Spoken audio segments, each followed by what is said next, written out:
Hello, my name is Prayer Carter, and today I will be going over my pharmacology video presentation.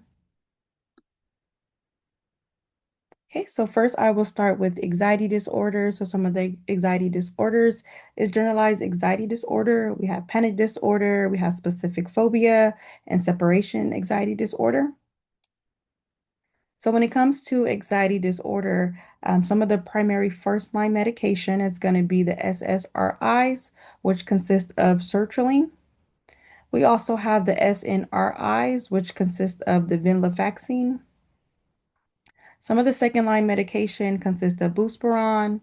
We also have the benzodiazepines, which consist of lorazepam, and then also hydroxine. Some of the third line medication is the beta blockers. So we got the propranolol. We also have some of the antipsychotics, such as the quetiapine. And when it comes to alternative interventions, it consists of CBT, which is cognitive behavior therapy, which focus on identifying and reconstructive maladaptive thoughts and behaviors, effective in reducing anxiety symptoms and preventing relapse, often as effective as medication.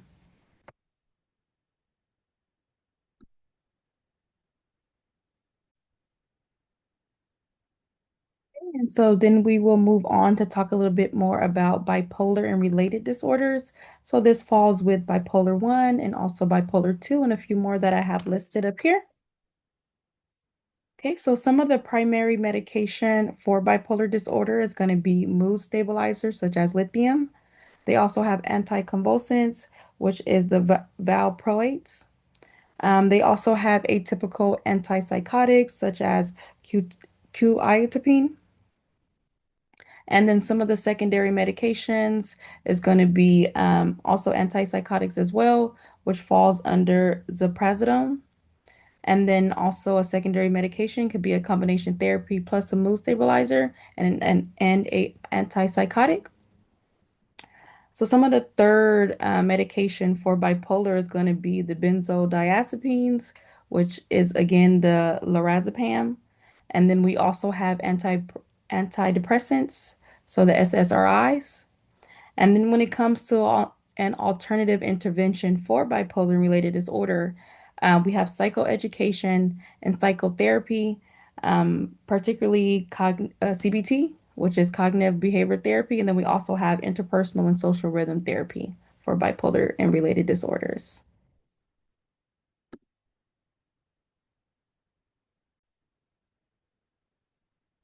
Okay, and now we will go on to depressive disorders. So this is major depressive disorders.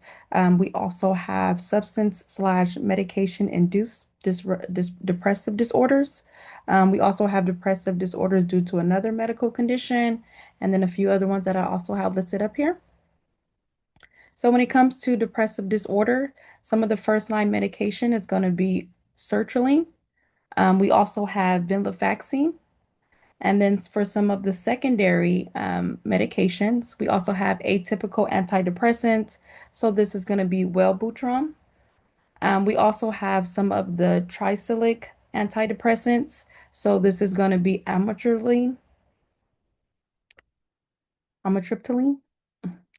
And then so for some of the third medications, we also have venlafaxine. And then for another third medication, we also have antipsychotics. So again, this is going to be a quiet quetiapine, quetiapine. And then for the alternative intervention, again, it's going to be a cognitive behavioral therapy, so CBT. Again, this focuses on identifying and changing negative patterns and behaviors. Again, it is effective for reducing depressive symptoms, preventing relapse, and also improving coping skills.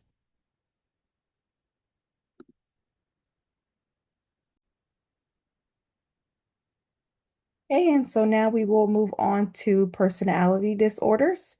And when it comes to the personality disorders, they do fall under three different clusters. So cluster A is going to be odd or eccentric disorder, and that's going to be such as paranoid personality disorder.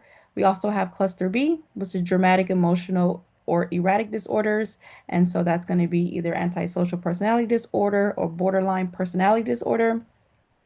And then also we have cluster C, which is anxious or fearful disorders. Okay, so this is going to be avoidant personality disorder or dependent personality disorder.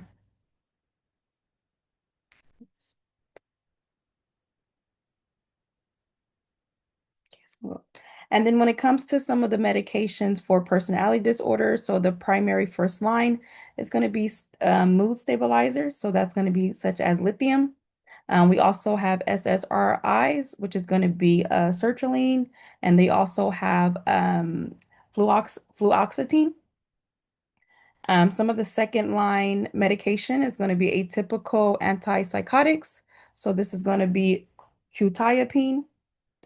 And then some of the third line medication is going to be the benzodiazepines, so such as the lorazepam. All right. And then when it comes to an alternative intervention for personality disorders, we have dialectical behavioral therapy. And so what this does is it focuses on emotional regulation, distress tolerance, interpersonal effectiveness, and mindfulness. And it is effective for reducing self-harm, impulsivity, and improving coping skills, especially in borderline personality disorders.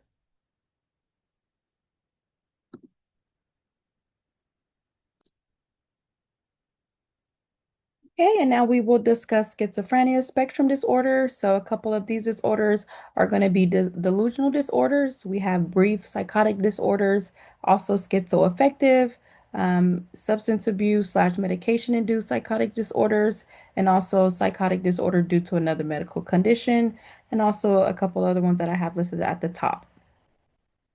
Okay, and when it comes to first line medication for schizophrenia spectrum, it's going to be atypical antipsychotics. So that's going to be risperidone. We also have secondary medications, typical antipsychotics. So this is going to be haloperidol. We also have the third line medications for schizophrenia, which is going to be clozapine. And so this is for treatment resistant to schizophrenia. And then we also have medications such as mood stabilizers, such as lithium. Okay, and then we also have an alternative intervention for schizophrenia spectrum disorder, which is going to be cognitive behavioral therapy for psychosis. And so what this does is it helps clients manage hallucinations, delusions, and distressing thoughts. It's also effective in reducing symptoms severity, improving coping, and enhancing functioning alongside medication.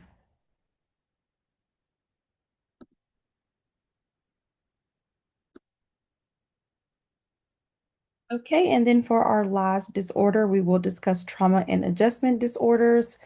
So some of these disorders consist of post-traumatic stress disorder. We have adjustment disorder, prolonged grief disorder, acute stress disorder, and a few more that I have listed at the top. And then some of the primary first line medication for trauma and adjustment disorder is going to consist of sertraline. Some of the secondary medication is going to consist of venlafaxine. We also have under secondary medication is going to be prazosin. And then some of the third line medication is going to consist of lorazepam and also quetiapine. And then for the alternative intervention for trauma and just and adjustment disorders, I have listed here trauma-focused cognitive behavioral therapy, which targets trauma-related thoughts and behaviors. It teaches coping skills and reduces PTSD and depressive symptoms. It's effective for both children and adults.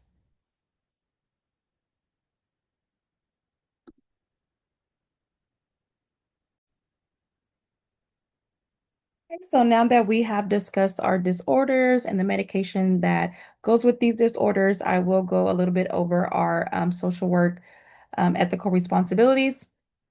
So, according to the NASW Code of Ethics, social workers have an ethical duty to promote social welfare and advocate for systemic change. So, under social workers, ethical responsibilities to the broader society, the standards on social welfare, public participation, public emergencies, and social and political action call for action against unethical practices such as pill mills, over medication, big pharma's influence. So social workers must advocate for equitable healthcare policies, support communities affected by public health crises like opioid epidemics, also and challenge systems that prioritize profit over well-being. So these standards emphasize integrity, accountability, and the pursuit of justice in both clinical and policy settings.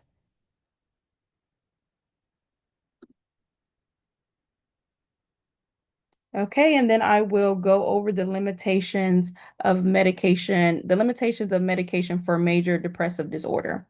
And so, first, I will go over what major depressive disorder is, which is a mental disorder characterized by one or more major depressive episodes with symptoms such as depressed mood, loss of interest or pleasure, changes in sleep or appetite, fatigue, feeling of worthlessness.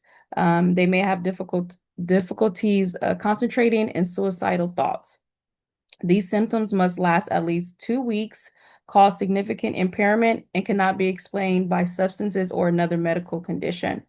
Okay, and then the reason why some of these medications may be limited is due to one, delayed onset of action. So in this instance, it may take a couple weeks. So for some of the SSRIs, it could take 4 to 6 weeks to show noticeable effects. Also, incomplete or variable response. So sometimes medication does not work for everyone like it does for someone else. Also, the side effects, so such as some of the medications, they consist of weight gain or fatigue. Also, a risk of relapse and dependence on medication. So some people do not want to be dependent on medication. And then also limited impact on psychological factors. So sometimes the medication may be helpful, but they have so much outside and sociological other factors that the medication is not really helping them after all. And then also the culture and stigma barriers that come with taking medication. All right, so I did go over an alternative to treatment when it comes to medication for MDD. And so the one I chose is going to be cognitive behavioral therapy, which is CBT, like we talked about earlier. So I have noted here that cognitive behavioral therapy is one of the most evidence-based psychological interventions for the treatment of several psychiatric disorders, such as depression, anxiety disorders, other substance abuse disorders. And then it also states that CBT is a structured, goal-oriented from a psychotherapy that helps individuals identify and modify negative thought patterns and behaviors contributing to depression. And then also have another quote here. It focuses on the connection between thoughts, emotions, and actions, teaching clients to challenge cognitive disorientation. So, for example, I'm worthless, and replace them with more balanced, realistic perspective. And that is all. And this is my reference. Thank you.